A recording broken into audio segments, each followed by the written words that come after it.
I'm here with Congresswoman Ann Marie Buerkle. Ann Marie, 2 years ago, myself and another fellow in a hat, Stacey McCain, came to Syracuse.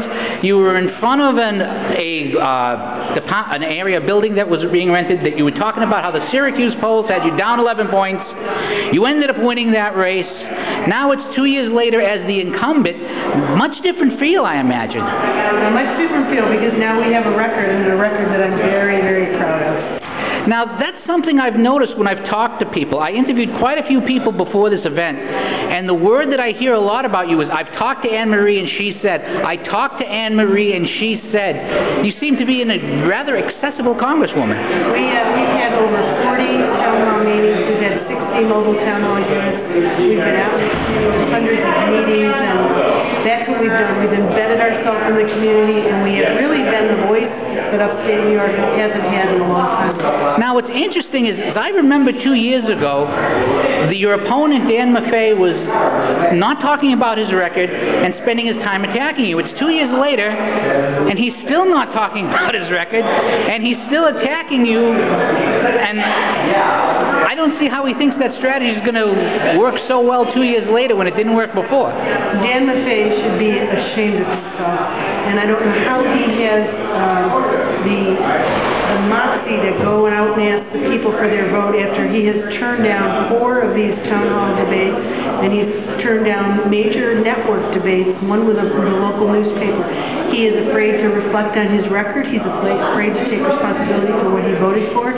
All he wants to do is, as you said, attack, rather than looking at what he voted for when he was in Congress. Now, this is a slightly odd question. Of course, you're an incumbent now. In terms of how you're presenting yourself, in terms of how people are reacting to you, what's the main difference you see 2 years later from the public when you talk to them? Well, when I ran, I promised the people here in upstate New York that I would be their voice in Washington. And what we've done over the last 2 years, I have been their voice. We've kept that promise. We've been accessible. We've been responsible. We've been independent of either party. We've done what's best for the district. And that's, so the promise made 2 years ago and the promise kept. We're very proud of it. And what's on the itinerary for the next 10 days or so? We actually have a couple of debates left. We have lots of meetings with different organizations, just going in, talking to people. It's not unlike what we've done for the last 22 months. Accessible, out there, talking to the people. And I got to ask this last question. One thing, I've been to several districts in New York and Connecticut, and this ridiculous war on women attack has been everywhere. Doesn't matter if the candidate's a man or a woman, doesn't matter what district. Everywhere I go, in Massachusetts, in my own district, we see this. I don't understand how this has become the debate when the economy is what everyone's worried about. Is this desperation? It is desperation, it's distortion, it's distraction. It's a national campaign in which Dan Maffei has participated.